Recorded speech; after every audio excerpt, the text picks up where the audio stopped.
কথায় আছে সংসার সুখী হয় রমণীর গুণে। কথাটা সত্যি তা জানি না, তবে নিজের সংসারের জন্য কিন্তু নিরন্তর চেষ্টা করে যাচ্ছি। তো চলো আজকের ভিডিওটা না এখান থেকে স্টার্ট করছি। Hello everyone, welcome back to my channel. আশা করছি সকলেই খুব ভালো আছো। বীরভূম জেলার ছোট্ট একটা শহর থেকে আমি সুধা আবারও চলে এসেছি নতুন দিনে নতুন আরও একটা ব্লগ নিয়ে। আমার সাথে থাকো, আশা করছি আজকের ব্লগটাও তোমাদের প্রত্যেকের খুব ভালো লাগবে। সকাল টাইমে দেখতেই পাচ্ছ টেবিলটা একটু ভালোভাবে পরিষ্কার করে নিচ্ছি। আসলে কি বলতো, আজকে না বিশেষ কারো আসার কথা আছে, যদিও বা তাকে আমি আমার ক্যামেরার সামনে বন্দি করতে পারলাম না। কি বলতো বন্ধুরা, আমার গুরু বাবার আসার কথা আছে, তো ওনার জন্য কিন্তু আমি একটুখানি ঘর দৌড়ের পরিষ্কার পরিচ্ছন্নতা মেনটেন করছি। তার সঙ্গে ব্যাপার হচ্ছে কি, উনি তো নিরামিষভোজী, সেই কারণে কিন্তু সমস্ত দিক আগে পরিষ্কার পরিচ্ছন্নতা মেনটেন করে তারপর কিন্তু রান্না বান্নায় আর কি যোগ দেব। তার আগে কিন্তু দেখো স্নানটাও সারতে হবে। তো এই যে দেখতেই পাচ্ছ ঘর দৌড় কিন্তু খুব সুন্দরভাবে পরিষ্কার পরিচ্ছন্ন করে নিই, তারপর কিন্তু একেবারে দেখো স্নানে চলে যাব। কি বলতো বন্ধুরা, সংসার জীবনে কিন্তু দেখবে একজন রমণীর অনেক অনেক অবদান থাকে। সত্যি কথাই বলতে ইনকাম কিন্তু হাজবেন্ডরা করলেও একজন রমণী, একজন নারী কিন্তু সংসারটাকে পরিপাটি গুছিয়ে রাখে। ওই কারণে দেখবে কোনো অতিথি কিংবা বিশেষ অতিথি কেউ এলে দেখবে তার পিছনে কিন্তু আমরা এমনভাবেই পড়ে থাকি যেন মনে হয় তারা যেন আমাদের এই ঘরে ভগবান রূপে আসছেন, তাই না? ওই কারণে কিন্তু আমি সকাল থেকে একেবারে ঘর দৌড় সুন্দরভাবে পরিষ্কার পরিচ্ছন্ন করে তারপর একেবারে স্নানে যাব। আর আজকে না ওনার আসার কথা ছিল, মানে ব্যাপার হচ্ছে আমি কিন্তু যে জায়গার আশ্রমে দীক্ষিত সেই জায়গার গুরু বাবা আমাদের বাড়ি কিন্তু বছরে 2 বার আসেন। যে বিশেষ অতিথির কথা বললাম সেটা কিন্তু হচ্ছেন আমার গুরু বাবা। তো আসলে কি বলতো, সবাই না সবার বাড়ি যাওয়া পছন্দ করেন না, আর সব থেকে বড় কথা হচ্ছে সেবা কিন্তু মন থেকে আসে। উনি হয়তো বুঝেছেন, সেই কারণেই কিন্তু বছরে যখনই আসেন না কেন আমার বাড়িতে সেবা গ্রহণ করেন। আর সত্যি কথা বলতে আমি না ওনাকে নিজের বাবার মতো করেই সেবা দেওয়ার চেষ্টা করি। আর উনি বোঝেন জানো তো, যে আমি কিন্তু দেখো নিজে অসুবিধার মধ্যে থেকেও ওনার সেবা করার চেষ্টা করি। উনি কিন্তু বলেন যে মা কোনো রকমের ঝামেলা করবে না, তবুও কিন্তু আমি করার চেষ্টা করি যতটা আমার সাধ্য থাকে। আসলে ওই যে বললাম, সংসারটাকে তো অনেক ভালোবাসি, সংসারকে ঘিরে যতজনের সঙ্গে সম্পর্ক সকলকে ঠিক করে রাখার চেষ্টা করি। আর কি বলতো, ওই যে পুরুষ মানুষ যতই বাইরে ইনকাম করুক, এই যে আতিথেয়তা, তারপর হচ্ছে দেখো আত্মীয় স্বজনের মান সম্মান রাখা, এগুলো কিন্তু দেখবে একজন নারী হিসেবে আমাদেরই কর্তব্য, তাই না? ওই কারণেই হয়তো বলে থাকে সংসার সুখী হয় রমণীর গুণে। আবার এইদিকে আমার ছেলের আবার পরীক্ষা আছে, তো পরীক্ষা আছে সেই কারণে কিন্তু আমি গুরু বাবাকে বললাম যে আপনি যখন আসবেন তখন আমাকে ফোন করে দিয়েন, যখন আর কি ঢোকার মুহূর্ত হবে। তো তখনই উনি কিন্তু বলেছেন কোনো চাপ নিতে হবে না, একটা টাইমের মধ্যে আসবেন যখন তখন উনি ফোন করে দেবেন। আমি আজকে জানো তো অনেক সকালে উঠেছি এই কারণেই, মানে আমার ব্যস্ততা লেগে গেছিলো। কালকে রাত্রে যেই শুনেছি যে উনি আসবেন, সেই কিন্তু আমি ঘুমের মধ্যেও কিন্তু ভাবছি যে কতক্ষণে আসছেন কিংবা কতক্ষণে আমি ঘুম থেকে উঠবো, সকালে যেন ঘুম থেকে উঠতে দেরি না হয়ে যায়। আসলে যদি দেরি হয় তাহলে কিন্তু দেখবে নারী হিসেবে আমি নিজেকে ব্যর্থ মনে করবো, জানো তো। সংসারের ভিতরে যখন কোনো কাজকর্ম করতে থাকি আর কোনো মানুষজন যখন ঘরের মধ্যে আসে, তখন কিন্তু আমাদের ঠিক টাইমে যদি না কাজগুলো হয় না, তাহলে মন মেজাজ একদম ভালো লাগে না। উপরন্তু আবার যখন ছেলের পরীক্ষা থাকে তখন তো আরও একটুখানি ব্যস্ততা কাজ করে, সেহেতু কিন্তু সকাল সকাল উঠেও পড়েছি। এদিকে কিন্তু আমি ছেলেকে না সকাল টাইমে একটুখানি খাবার দাবার করিয়ে স্কুলের গাড়িতে বসিয়ে দিয়ে এসেছি, তারপর কিন্তু একেবারে চলে এসেছি দেখো পুজো পাঠের মানে ব্যাপারটা সামলাতে। এদিকে কিন্তু আমি পুজো দেবো আজকে, এদিকে গোপাল সেবাটাও সুন্দর করে নেব। যেহেতু উনি আসবেন আর কি, গুরু বাবা আসবেন, তো ওনার আসার আগেই কিন্তু আমি সমস্ত কিছু সেরে রাখবো। আমি আসলে এই কারণেই সেরে রাখবো জানো তো, সংসারে যখন একটা নারীর এই যে কৃতিত্বগুলো থাকে না, তখন বাইরে থেকে যে লোকজন আসেন তারা কিন্তু দেখে খুব খুশি হন যে মা আমার সকাল থেকে পুজো দিয়েছে, স্নান করেছে, তারপর রান্নাবান্নায় লেগে পড়েছে, তাহলে দেখতে কতটা ভালো বলো তো।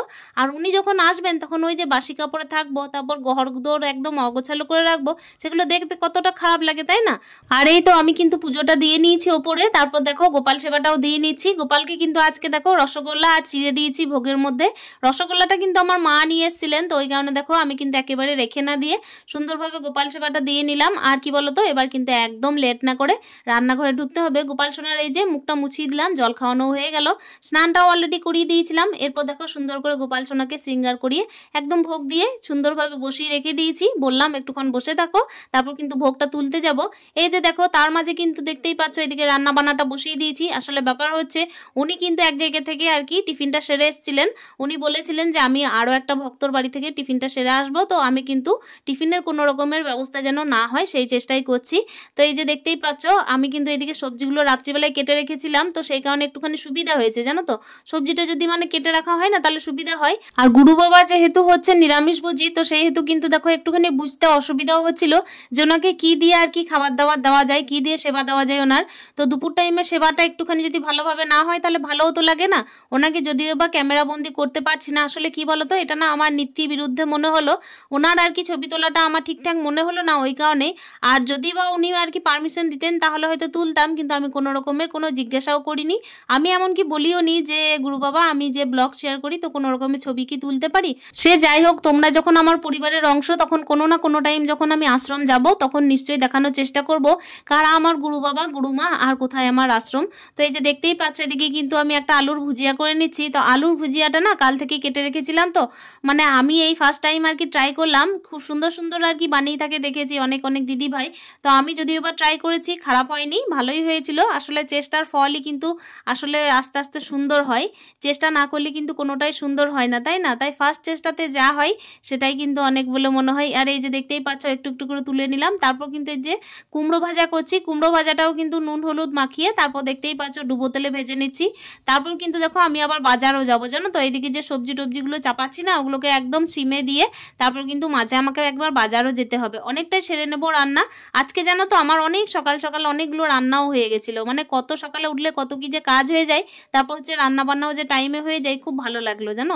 শুধুমাত্র এই লাস্ট টাইমে মানে 11টা টাইম করে পনিরটা করতে বাকি ছিল বাস, তাছাড়া কিন্তু যতগুলো সবজি আমার রাত্রে কাটা ছিল, ভাত এমনকি সব কিছুই হয়ে গেছিলো। আর এই যে দেখতেই পাচ্ছ পোস্তটাও কষিয়ে চাপিয়ে দিয়েছি, যদিও বা আমি দুই দিকে কড়াই চাপিয়েছিলাম জানো তো।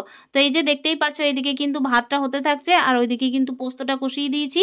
পোস্তটা কষানোর পর আমি দেখো বাইরে কিন্তু পোস্ত বেটে নিতে চলে এসেছি, আর ওদিকে কিন্তু দুই রকমের ভাজাও করে নিয়েছি। তারপর দেখতেই পাচ্ছ এখনো কিন্তু আমি ডাল করব, তো ওগুলো করিনি। বাঁধাকপিটাও দেখতে পেলে যে কেটে রেখেছি, ওটাও কিন্তু করিনি। আসলে কি বলতো শিলপাটার মধ্যেই কিন্তু আমি মশলাগুলো বেটে নেব, শিলপাটার মধ্যে বেটে নিচ্ছি এই কারণেই কেন কি মিক্সিটার মধ্যে কিন্তু অলরেডি আমার পেঁয়াজ রসুন দেওয়া মশলা আছে, তো ওটা কিন্তু ফ্রিজের মধ্যে রেখেছি। আর গুরু বাবা যেহেতু নিরামিষ ভোজী সেই কারণে কিন্তু বাঁধাকপি তরকারিটা ওটা দিয়ে চাপালেও হতো না, ওই জন্য একেবারে দু রকমের মশলাই একদম শিলপাটার মধ্যে বাটতে চলে এসেছি।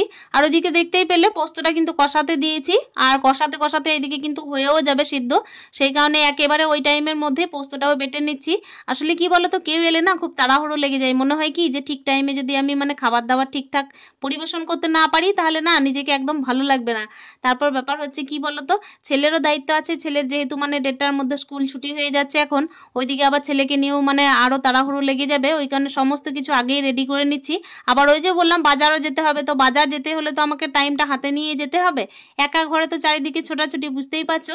এর মাঝে বলে রাখার চেষ্টা করছি যে আমার গুরু বাবা কিন্তু আমাদের বাড়ি চলেও এসেছিলেন, আর চলে এসে কিন্তু ওই জল টল খেয়ে তারপর একটুখানি বেরিয়েছেন অন্য ভক্তদের বাড়ি। আসলে 2 টাইম উৎসব হয় আশ্রমে, তো সেই হিসেবে কিন্তু ওনারা ভিক্ষাস্বরূপ আর কি বেরিয়ে থাকেন নগর ভ্রমণে। তো এই কারণেই দেখতেই পাচ্ছ আমি কিন্তু আজকে আমাদের বাড়িতে সেবার জন্য বলেছি। এই যে দেখতেই পাচ্ছ সুন্দর করে কিন্তু রান্না বান্নাও করে নিচ্ছি, জানি না কতটা সুন্দর হয়েছিল, তবে উনি কিন্তু খুব খুশি হয়েছিলেন, এটাতেই আমি কিন্তু ধন্য। আসলে কি বলতো সংসার জীবনে না বাস করতে করতে কখন যে মানুষজনের আর কি আপ্যায়ন করতে শিখে গেলাম, কখন যে আতিথেয়তা করতে শিখে গেলাম সেটা কিন্তু নিজেও জানি না। কেউ আসলে হাত ধরে শিখিয়ে দেয়নি, কিন্তু শেখার চেষ্টা সবসময় করেছি। আর এই যে দেখতেই পাচ্ছ বাঁধাকপিটা ছিল, তো ভাবলাম বাঁধাকপিটাও করে দিই। বাঁধাকপি তরকারিটা কষিয়ে না একদম সুন্দর করে করব, কিন্তু যতটা চেষ্টা করা যায় মানে যতটা পারা যায় আর কি। আমি চেষ্টা তো করি সবসময় সব কিছুর পিছনে, তবে যতটা হয় আর কি সেটাই কিন্তু আমি মানে অনেক মনে করি। আর এই যে দেখতেই পাচ্ছ তরকারিটা করে নিচ্ছি, এটা কিন্তু আমি আদা জিরে মশলাটা আর কি বাইরেই বেটে নিয়ে এসেছিলাম। এদিকে কিন্তু ঘরদোরগুলোকেও গুছিয়ে রেখে দিয়েছি জানো তো আজকে সুন্দর করে, ওনাদের জন্য আর কি একটু বিশ্রাম করার জন্য। ওই যে মা বাবারা যে রুমে থাকেন তো সেই রুমেই কিন্তু আমি দিয়েছি বিশ্রামের জন্য, ওনারা যখন খাওয়া দাওয়া সারবেন তখন ওই রুমেই বিশ্রাম করবেন, স্নানটাও এখানেই সারবেন। তো এই যে দেখতেই পাচ্ছ একলা ঘরে কিন্তু সমস্ত কিছু করতে করতে দৌড়ে দৌড়ে সমস্ত কিছু তারপর ম্যানেজ করা আর সমস্ত কিছু ঠিক টাইমে কমপ্লিট করা, এগুলোর পিছনে কিন্তু একজন রমণী একা সংসারে কতটা করতে পারে তোমরা আমাকে দেখে নিশ্চয়ই বুঝতেই পারো। আমি কিন্তু নিজেকে বেস্ট বলার চেষ্টা করছি না, আমি কিন্তু বলার চেষ্টা করছি যে অতি অবশ্যই কিন্তু প্রত্যেকটা রমণীকে নিজের সংসারের জন্য চেষ্টা করে যেতে হবে, যেটা আমি করছি সেইটাই। আর এই যে দেখতেই পাচ্ছ কথা বলতে বলতে একেবারে একদম লাস্ট পদে চলে এসেছি। এদিকে কিন্তু ডালটাও ফোড়ন দিয়ে নিয়েছি, আর এই যে পটল আলু দিয়ে মানে পনিরের তরকারি করব, পটল পনির করব, চেষ্টা তো করছি সমস্ত কিছু ঠিকঠাক রান্না করার, জানি না কতটা টেস্ট হবে, তবে সমস্ত কিছু সময়ের মধ্যে কমপ্লিট করতে পেরে না নিজেকে খুব ভালো লাগছে জানো তো, মানে কোনো চাপ থাকছে না, পিছুটান কখন থাকে জানো তো, যখন ওই যে কেউ বসে থাকে আর রান্না বান্না হয় না, তখনই বেশি খারাপ লাগে। আর আমার এই যে 12টার মধ্যে সমস্ত কিছু রান্না বান্না হয়ে গেছিল, এটার জন্যই খুব ভালো লাগছিল। পনিরটাই শুধুমাত্র বাড়িতে রাখা ছিল না, তো তার জন্যই কিন্তু ছুটে ছুটে আবার যেতে হয়েছিল। আর অলরেডি কিন্তু একেবারে একদম লাস্ট মুহূর্তে চলে এসেছি। একটুখানি চাটনি করেছিলাম লাস্ট টাইম। এদিকে না আমার মা জানো তো একটা এঁচড় নিয়ে চলে এসেছিল তার মাঝেই। তো আমি বললাম কি যে বাঁধাকপির তরকারি হয়ে গেছে, পোস্ত হয়ে গেছে, দুরকম ভাজা হয়ে গেছে, ডালও হয়ে গেছে, পনিরটাও হয়েছে, তো এর মাঝে যদি আবার এঁচড়টা করি তাহলে কিন্তু একেবারে ভালো লাগবে না খেতে। ওই কারণে এঁচড়টা না রেখে দিলাম। আসলে কি বলতো, সবই যদি মশলা মশলা তরকারি হয়ে যায় তাহলে খেতেও তো ভালো লাগে না, তাই না? এদিকে কিন্তু আমি একেবারে বিকাল টাইমে ঘুরে এসেছি জানো তো বন্ধুরা। দুপুর টাইমে কিন্তু গুরু বাবা সেবা হয়ে গেছিল। এদিকে আমার হাজবেন্ডও কিন্তু বারবার ফোন করছিলেন। দুপুর টাইমে কিন্তু উনি একটুখানি রেস্ট করেছিলেন খাওয়া দাওয়ার পরে, তারপর কিন্তু একেবারে রওনা দিয়েছেন অন্য জায়গার জন্য। আসলে ওই যে বললাম উৎসব আছে, সেই কারণে কিন্তু বাড়িতে থাকাও যাবে না। আর এই তো দেখতেই পাচ্ছ একেবারে কিন্তু দেখো সন্ধ্যের টাইমে ফিরে এসেছি। আর এই যে কৌটোর মধ্যে বিস্কুটটা বারন্ত ছিল, সেই কারণে বিস্কুট ঢেলে নিচ্ছি চা খাবো বলে। আর আজকের ভিডিওটাও এখানে শেষ করব। আশা করছি আজকের ভিডিওটা প্রত্যেকের ভালো লেগেছে। দেখা করছি অন্য দিনের অন্য ভিডিওতে। স্টে হ্যাপি, হ্যাপি মন, টাটা, ভালো থেকো, সুস্থ থেকো।